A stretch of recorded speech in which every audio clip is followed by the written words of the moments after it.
Excellences, Monsieur le Président de la République du Niger, chef de l'État, Monsieur le Premier ministre, Monsieur le Président du Conseil national de transition, Monsieur le Président des institutions de la République, et professeur Diongouna Traoré, ancien président de la République du Mali. Mesdames et Messieurs les ministres, Mesdames et Messieurs les ambassadeurs, distingués invités, Mesdames et Messieurs, je voudrais avant tout propos souhaiter la chaleureuse bienvenue chez vous, au Mali, terre de la Djatiguia, à mes frères, les excellences, le capitaine Ibrahim Traoré, président du FASO, chef de l'État, le général d'armée Abdourahmane Tchani, président de la République du Niger, chef de l'État,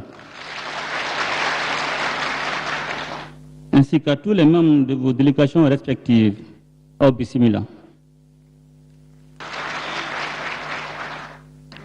Le peuple malien est particulièrement honoré de vous recevoir une fois encore à Bamako, à l'occasion de la deuxième session du Collège des chefs d'État de la Confédération des États du Sahel, AES. Permettez-moi de rappeler le contexte qui a présidé à la création de notre confédération en 2023. Le pays frère du Niger faisait face à une menace existentielle provenant, hélas, de certaines initiatives portées par des pays africains.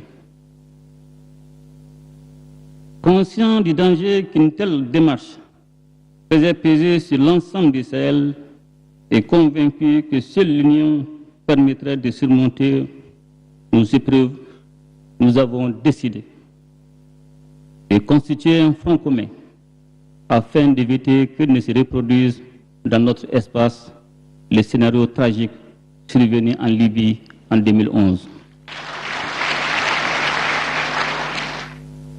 Ce fut là l'une des premières expressions majeures de solidarité au sein d'une AES alors naissante. Par la suite, le 6 juillet 2024 à Niamey, l'AES, dans sa forme actuelle, a été instituée. Elle est née d'une prise de conscience partagée, celle de la nécessité d'une réponse commune face aux menaces sécuritaires, politiques et économiques qui affectent la stabilité de notre espace confédéral, notamment les groupes armés terroristes, le banditisme transfrontalier, ainsi que les diverses formes d'ingérence extérieure. Depuis lors, la Confédération AES a su poser les fondations d'une coopération renforcée et intégrée entre ses États membres. Durant cette première année d'existence, au cours de laquelle il y a eu l'insigne honneur d'assurer la présence inaugurale, notre Confédération a affirmé sa détermination à prendre en main son destin avec pour boussole l'intérêt exclusif et le bien-être de nos populations.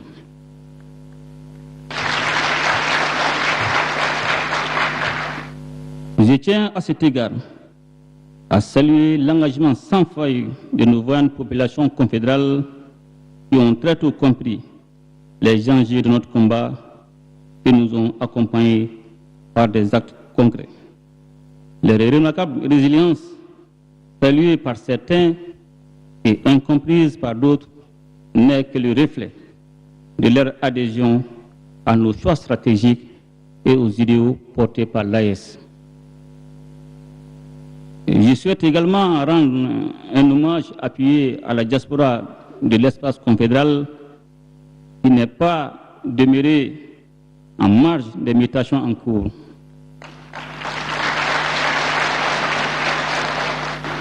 Elle s'est mobilisée par des actions de sensibilisation, de contribution et de soutien autour des objectifs de notre confédération.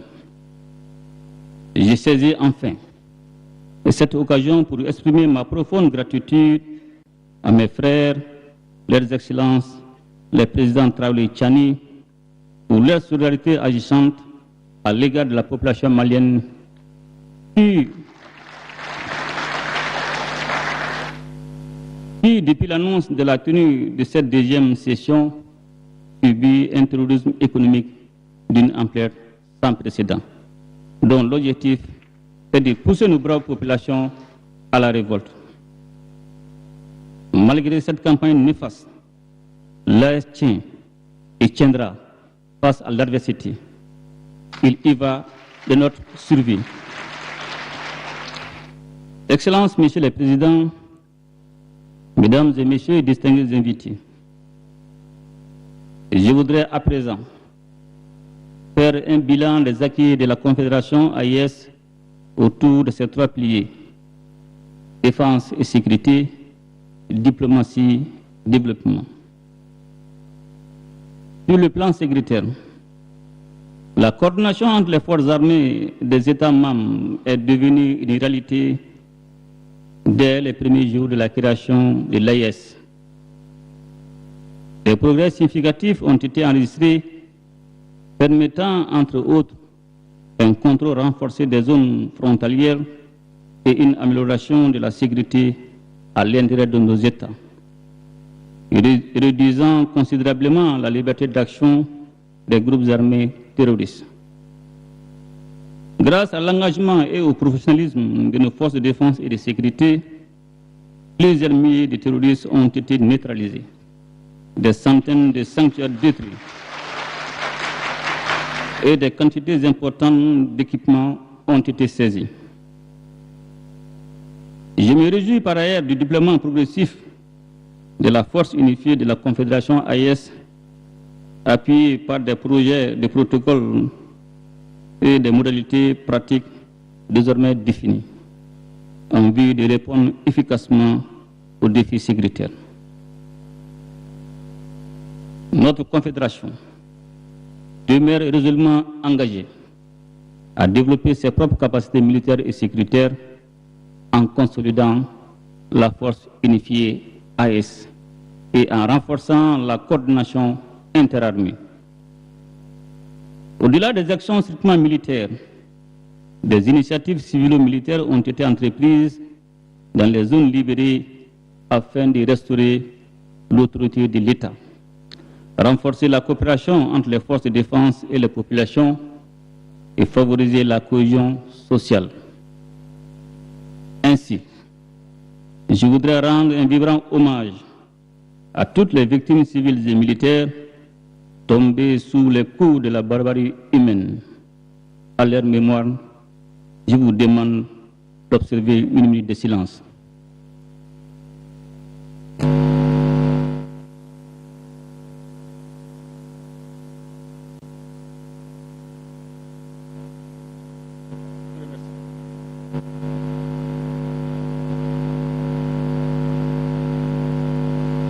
Excellences, Messieurs les Présidents, Mesdames et Messieurs, distingués invités,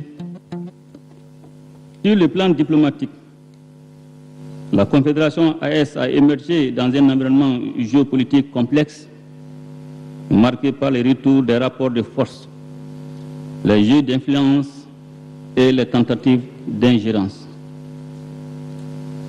Cette réalité nous a conduits à adopter une posture proactive, adaptée et pleinement assumée. Grâce à la cohérence de ses positions et à l'efficacité de son action, la Confédération AIS a progressivement su s'imposer sur la scène régionale et internationale en tant qu'entité.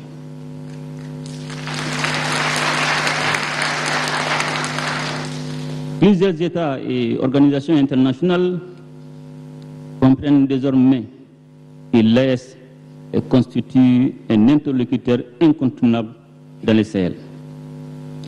Sous la présidence malienne, les mécanismes de concertation diplomatique institués par les chefs d'État ont permis l'expression de positions communes sur divers sujets d'intérêt partagé, notamment au sein des organisations et instances internationales. La diversification de nos partenariats, y compris avec les puissances émergentes et les organisations internationales, contribuera à renforcer davantage le positionnement géopolitique de l'espace AIS. Je remercie à cet égard les partenaires sincères et fiables qui ont compris l'essence de notre combat et ont fait le choix responsable de nous accompagner. Excellences, Messieurs les Présidents, Mesdames et Messieurs, distingués invités, sur le plan du développement, notre espace, trop souvent qualifié de pauvre et sous-développé, dispose en réalité d'immenses potentialités agricoles, minières, industrielles, ainsi que d'une démographie favorable. Notre ambition est de bâtir un développement harmonieux fondé sur l'exploitation souveraine de nos ressources au profit exclusif de nos populations et sur la valorisation de notre patrimoine culturel. À cet effet, des initiatives structurantes ont été engagées, notamment la création de la Banque confédérale pour l'investissement et le développement, dotée d'un capital initial de 500 milliards de francs CFA, ainsi que la mise en place du prélèvement confédéral qui constitue des leviers majeurs de financement de nos projets. La télévision AIS, que nous venons d'inaugurer, contribuera au renforcement des liens entre nos populations et la lutte contre la désinformation dont notre confédération fait l'objet depuis sa création. Excellences, Messieurs les Présidents, Mesdames et Messieurs, distingués invités, dans le même esprit, une centrale d'achat des produits de première nécessité est en cours de création afin de mieux prendre en charge les besoins fondamentaux de nos populations. Par ailleurs, afin de faciliter la libre circulation des personnes et des biens dans notre espace, des documents de voyage tels que le passeport AIS, la carte biométrique AIS ont été mis en circulation.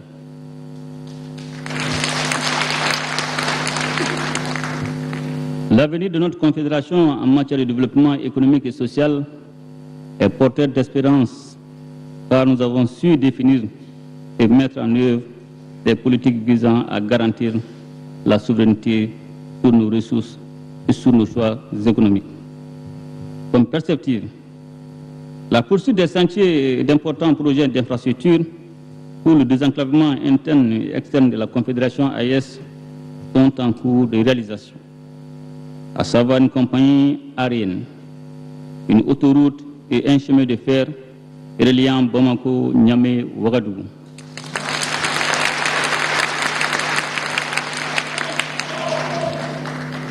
Les protocoles additionnels élaborés et relatifs aux piliers défense et sécurité, diplomatie et développement, ainsi qu'aux sessions confédérales des parlements, complètent et renforcent l'architecture institutionnelle de la Confédération AIS, et conformément au traité du 6 juillet 2024 portant création de la Confédération des États du Sahel, AIS.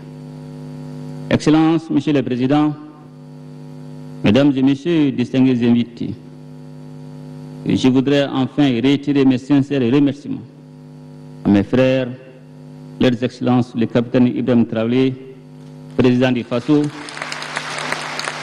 chef de l'État, et le général d'armée Abdourahmane Tiani,